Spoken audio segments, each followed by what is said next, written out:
Star Wars Andor, episódio 10, e finalmente a gente tem a nossa fuga da prisão. E eu preciso dizer, eu adoro filmes sobre fuga de prisão, né? Esse é um gênero que eu curto, mas eu gosto que esse episódio executa isso de um jeito um pouquinho diferente, né, do que a gente costuma ver nos filmes desse tipo. Pensando em filmes como Um Sonho de Liberdade ou Fuga de Alcatraz, do Clint Eastwood, a gente tem ações muito meticulosas e muito solitárias, né? De personagens que estão praticamente sozinhos ali trabalhando ao longo de meses para executar uma fuga que meio que passa despercebida. E aqui não, a liberdade só é alcançada porque ela é alcançada em coletivo, né? Ela é alcançada para todos. E eu acho que esse é um dos grandes trunfos desse episódio, porque ele trabalha justamente a reversão do papel desses prisioneiros que, aos olhos do Império, não eram nem considerados seres humanos. Eles tinham sido reduzidos a uma individualidade muito fechada em si mesmo, né? Cada um só se preocupa com a própria dor, o próprio medo de ter os seus pés fritados. E aí os prisioneiros conseguem reverter isso e pensar no bem comum de todos ali, né? Quando eles executam a fuga, ela não acontece só para os prisioneiros do piso 52D, que é o que a gente vem acompanhando, né? Mas eles liberam todas as celas porque eles sabem que quanto mais presos livres, mais força eles têm nessa tentativa de escapar das garras dos poucos guardas que estão ali tentando controlar essa situação. Mas vamos falar um pouco da execução do plano, porque eu acho que ela foi muito legal, né? Todo o lance do Cassian quebrar um cano e inundar o piso com água, e essa água vai danificar o sistema de eletrocutar os presos para que eles possam justamente pisar no chão e conseguir sair ali daquele buraco, que eles trabalham essencialmente num buracão ali, que só pode ser acessado através do elevador, e com isso eles vão ganhando cada vez mais pisos e aumentando essa força ali de prisioneiros que tá escapando, né? E eu adoro um plano que simboliza muito bem tudo isso, que é aquele plano dos guardas todos amontoados ali, escondidos, com medo de serem vistos pelos presos que estão passando pela janela. Mas eu acho que tudo isso fica mais impactante porque a gente tem um momento de personagem muito forte que está ancorando esse arco da fuga da prisão, que acontece não tanto para o Cassian Andor, mas para o Kino Loy, do Andy Serkis. Numa entrevista ele descreve esse personagem como uma espécie de líder sindical, né, que depois que foi encarcerado, ele meio que se fechou um pouco no próprio trabalho e aí ele passou a ser só isso, né? Então todo esse arco da prisão, ele acaba funcionando para o Kino redescobrir a sua humanidade e ainda assim continuar usando as suas habilidades de liderança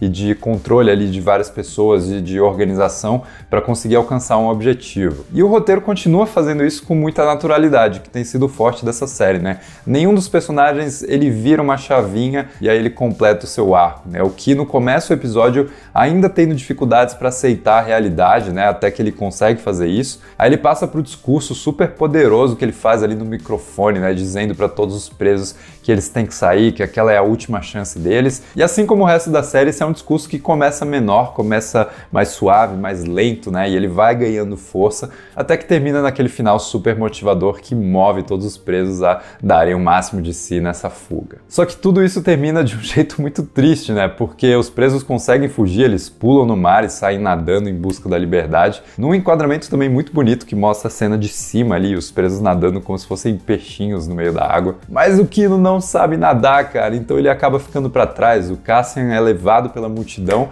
e a gente vê só o rosto dele observando enquanto todo mundo vai indo embora. E cara, é a grande tragédia que continua colocando essas gotas de realidade nesse roteiro, né?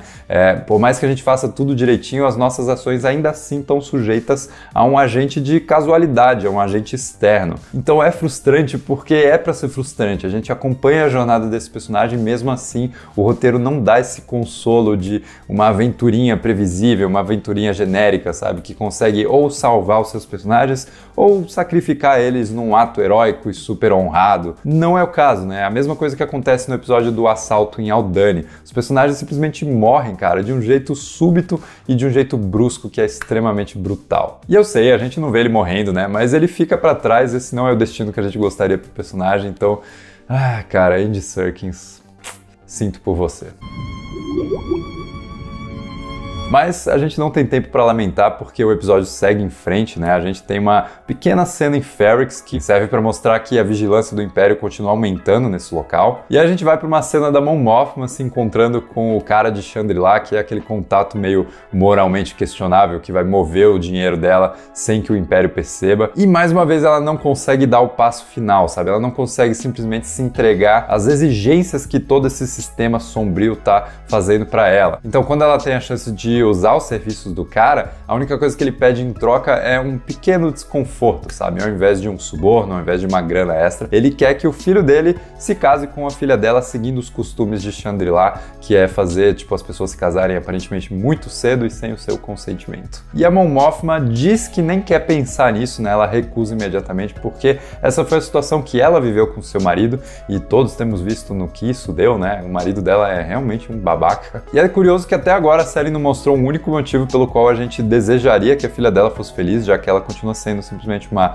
adolescente implicante e até meio vigilante das ações da mãe dela. Mas ainda assim a Mon Mothma não quer fazer isso, ela não quer perpetuar essas tradições de Shangri-La. Por enquanto, né? A gente vê que ela diz que não quer pensar nisso e o cara fala, meu, essa é a primeira coisa que você diz que não é verdade. Então, de certa forma, ela está pensando nisso. Antes de continuar, se você está gostando do vídeo, não esquece de deixar um like e se inscrever no canal, isso sempre me ajuda demais. E a gente termina o episódio com uma cena espetacular, cara. E eu digo espetacular não porque tem ação ou porque tem uma grande reviravolta, mas porque ela é simplesmente uma cena muito bem roteirizada e muito bem interpretada pelos dois atores que estão fazendo aqui. E é claro que eu tô falando do encontro entre o Lúthien e o Lone, né? Aquele imperialzinho que trabalha com a Dedra, e a gente descobre que na verdade é um infiltrado da rebelião ali no serviço de inteligência imperial. E é um cara que acabou de ter uma filha e não quer mais fazer isso, né? Ele acha que ele pode simplesmente sair andando, e ele até acha que viver numa vida dupla ele faz um grande sacrifício todo dia, né? Então ele pergunta pro Lúthien, mas você, qual é o seu sacrifício? Cara, e o discurso do Lúthien é simplesmente fantástico, porque ele continua trabalhando ali as entranhas cinzentas da rebelião, sabe? Esses personagens não são heróis, eles não são, tipo, paladinos da justiça, vitoriosos e honrados. O Lúthien é um cara que tá condenado a sempre usar as ferramentas dos seus inimigos contra eles, né? E essas ferramentas são justamente a mentira, a chantagem, a trapaça, né? E o sacrifício dessas vidas inocentes. Então o Lone marca esse encontro para avisar o Lúthien que todo aquele plano da Dedra deu certo, né? Que os rebeldes estão caindo numa emboscada.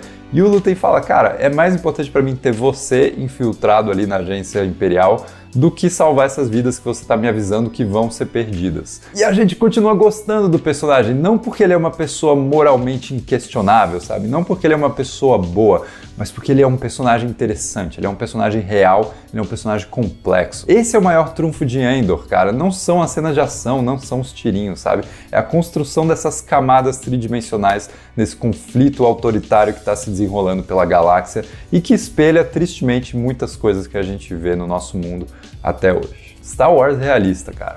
É tudo que eu queria. Mas me diz aí o que você achou desse episódio que conclui o nosso arco da fuga da prisão, né? E quais são as suas expectativas pro final da série? A gente tem mais 2 episódios que eu acho que vão encerrar essa excelente primeira temporada de Star Wars Endor.